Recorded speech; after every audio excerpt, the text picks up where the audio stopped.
अस्सलाम वालेकुम। आज की वीडियो में हम करेंगे एक्सरसाइज 1C और इसका हम करेंगे जी क्वेश्चन नंबर 10। और इसे जो पिछले क्वेश्चंस हैं वो मैं अपनी पिछली वीडियोस में कर चुकी हूँ, उनका लिंक मैं डिस्क्रिप्शन में दे दूँगी, आप वहाँ से देख लीजिएगा। और अगर अभी तक आपने मेरा चैनल सब्सक्राइब नहीं किया तो उसको सब्सक्राइब कर दीजिए और बेल आइकन को लाजमी प्रेस कीजिएगा ताकि आपको न्यू आने वाली वीडियोस के बारे में पता चल सके। तो स्टार्ट करते हैं जी। हमारे पास क्वेश्चन नंबर 10 है कि for each of the following y is inversely proportional to x, copy and complete the table. हमारे पास गिवन क्या है कि वाई क्या इनवर्सली प्रोपोर्शनल है एक्स के, और हमने क्या करना है, कंप्लीट करना है इस टेबल को। ठीक है, हमारे पास गिवन क्या है कि y इनवर्सली प्रोपोर्शनल है x के, और हमारे पास x और y की वैल्यूज गिवन है। इनको यूज करके सबसे पहले हम क्या करेंगे, k की वैल्यू को फाइंड आउट करेंगे जैसे पहले हम करते होते हैं।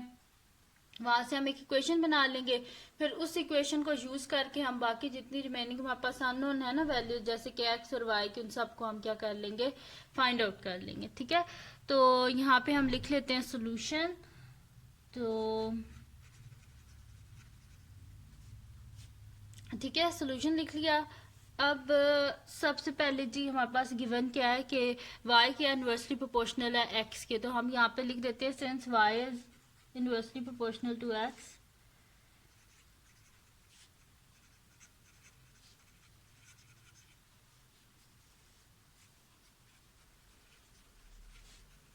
Inversely proportional to x। ठीक है, तो ये हम इसको किस तरह लिखेंगे, y inversely proportional to x। जब डायरेक्ट प्रोपोर्शन होता है तो प्रोपोर्शनैलिटी का साइन होता है और साथ में जो हमारे पास वेरिएबल होता है वो लिख देते हैं, लेकिन जब इनवर्स प्रोपोर्शन होता है तो प्रोपोर्शनैलिटी का साइन और 1/x लिखते हैं। ठीक है, या जो भी वेरिएबल उसे 1 के फॉर्म में लिखते हैं।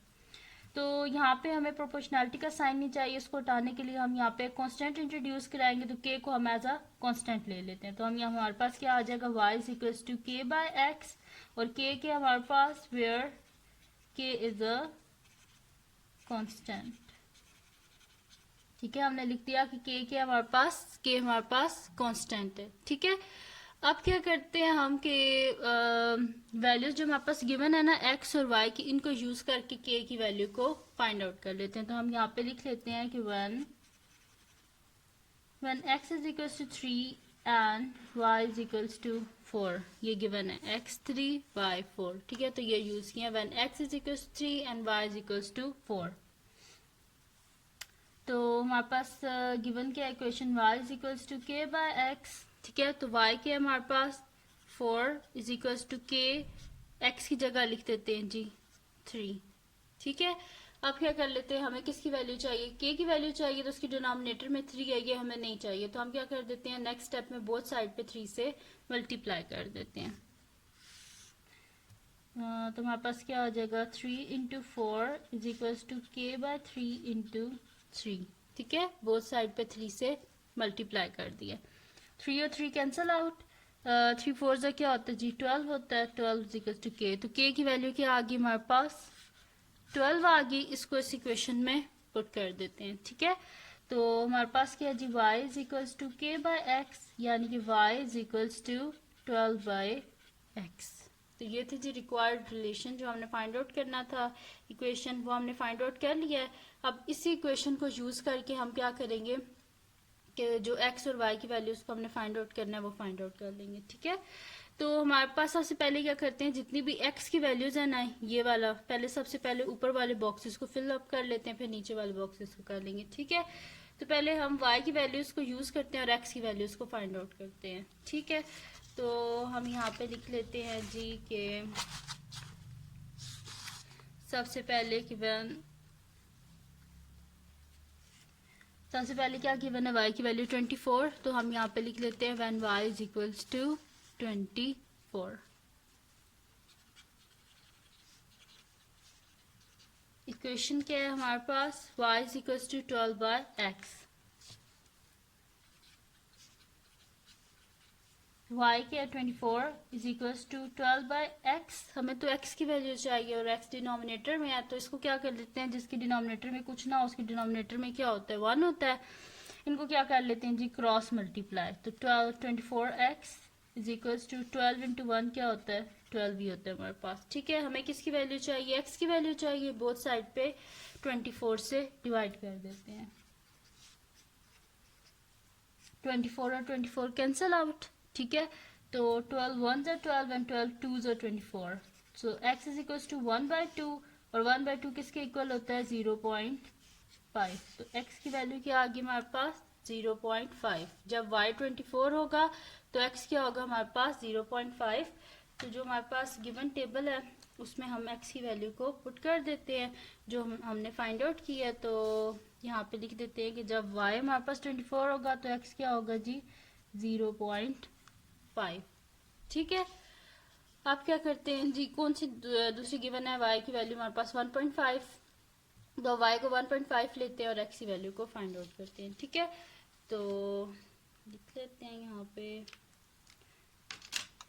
गिवन आपकी है जी 1.5। तो व्हेन लिख लेते हैं हम when y is equals to 1.5, ठीक है। जब y हमारे पास क्या होगा 1.5 होगा। गिवन क्या है हमारे पास equation y is equals to 12/x। तो y is equals to 12/x, y की जगह उसकी value 1.5 is equals to 12/x, जिसके डिनोमिनेटर में कुछ नहीं होता उसमें 1 होता है, क्रॉस मल्टीप्लाई कर लेते हैं तो हमारे पास क्या हो जाएगा 1.5x इज इक्वल्स टू 12। हमें किसकी वैल्यू चाहिए x की वैल्यू चाहिए। बोथ साइड पर क्या कर लेंगे 1.5 से डिवाइड कर लेंगे। 1.5 और 1.5 कैंसिल आउट हो गए, यानी कि x इज इक्वल्स टू 12 को डिवाइड कर देते हैं 1.5 से। तो 12 डिवाइडेड बाय 1.5, तो हमारे पास क्या आंसर आ रहा है जी 8 आंसर आ गया हमारे पास x का, ठीक है। तो ये लिख देते हैं हम यहाँ पे x इज इक्वल्स टू 8 आ गया जी। अब क्या कर लेते हैं टेबल में लिख लेते हैं जहाँ पे हमारे पास x है, y की वैल्यू 1.5 है, वहाँ पे x की वैल्यू लिख देते हैं हम 8।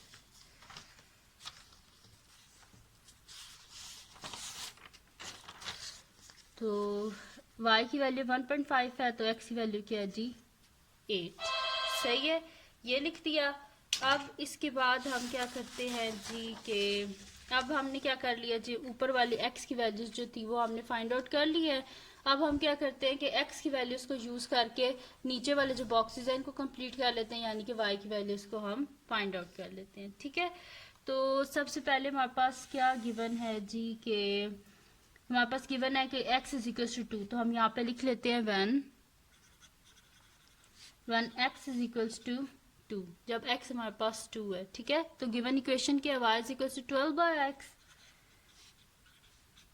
तो x की जगह उसकी वैल्यू लिख लेते हैं। तो y is equal to 12/2 and 2 6 12 होते हैं, 2 1 2 and 2 6 12, y is equal to 6 आ गया हमारे पास, ठीक है। जब x 2 होगा तो y क्या होगा हमारे पास 6। तो टेबल में फिल कर देते हैं वैल्यू, ये आ गया जी 6, ठीक है। अब क्या कर लेते हैं कि लास्ट जो बॉक्स रह गया इसको भी फाइंड आउट कर लेते हैं। तो ये हमारे पास क्या है जी गिवन के x की वैल्यू 2.5, तो x की वैल्यू को यूज करके हम y की वैल्यू को फाइंड आउट करते हैं। तो हम यहाँ पे लिख देते हैं when x is equals to 2.5, ठीक है। x क्या है हमारे पास गिवन 2.5, गिवन इक्वेशन क्या है y is equals to 12/x, तो x की जगह x की वैल्यू को पुट करते हैं। y is equals to 12 divided by 2.5, y is equals to 12 को डिवाइड कर देते हैं हम 2.5 से, ठीक है। तो 12 डिवाइडेड बाय 2.5, तो ये जी आ रहा है हमारे पास 4.8, ठीक है। तो y की वैल्यू क्या आ गई हमारे पास 4.8 फाइंड आउट कर लिया हमने, ठीक है। x की वैल्यू क्या थी 2.5, उसको यूज करके हमने y की वैल्यू को फाइंड आउट कर लिया जो कि हमारे पास क्या आई है 4.8। तो इसको टेबल में फिलअप कर देते हैं कि जब हमारे पास होगी x की वैल्यू 2.5 तो y की वैल्यू क्या आएगी हमारे पास 4.8, क्योंकि ये आपस में क्या है इनवर्सली प्रोपोर्शनल है, ठीक है। तो ये थी जी आज की वीडियो जिसमें हमने किया है जी क्वेश्चन नंबर 10, और क्वेश्चन नंबर 10 में हमने किया क्या कि हमारे पास गिवन टेबल था, उस टेबल को हमने फिलअप करना था। तो हमने क्या किया जी सबसे पहले एक इक्वेशन बनाई जो कि कनेक्ट कर रही थी x और y को, फिर उसके बाद उस इक्वेशन में से हमने k की वैल्यू को फाइंड आउट किया। फिर उसके बाद जब k की वैल्यू हमारे पास आ गई, फिर हमने हमारे पास एक इक्वेशन बन गई, उस इक्वेशन में हमने पहले y की वैल्यूज़ को पुट किया और उन वैल्यूज़ को पुट करके हमने x की वैल्यूज़ को फाइंड आउट किया। फिर हमने क्या किया जी, उसके बाद के y की वैल्यूज़ यूज़ करके हमने पहले x की फाइंड आउट की वैल्यूज़, फिर उसके बाद क्या किया कि जो हमारे पास x की वैल्यूज़ गिवन थी उनको यूज़ करके y की वैल्यूज़ को फाइंड आउट किया है। ठीक है, तो इसके दो पार्ट्स हैं। जो 10 क्वेश्चन है इसका पार्ट ए है, तो पार्ट ए मैंने आपको सॉल्व किया और पार्ट बी आप खुद करने की कोशिश करें, इंशाल्लाह आप कर लेंगे।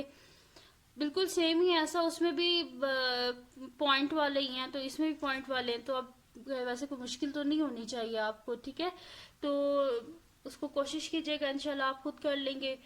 तो बस ये थी जी आज की वीडियो। अगर आपको पसंद आई हो तो इसको लाइक कीजिएगा, मेरे चैनल को सब्सक्राइब कीजिएगा और बेल आइकन को लाजमी प्रेस कीजिएगा ताकि आपको न्यू आने वाली वीडियोस के बारे में पता चल सके।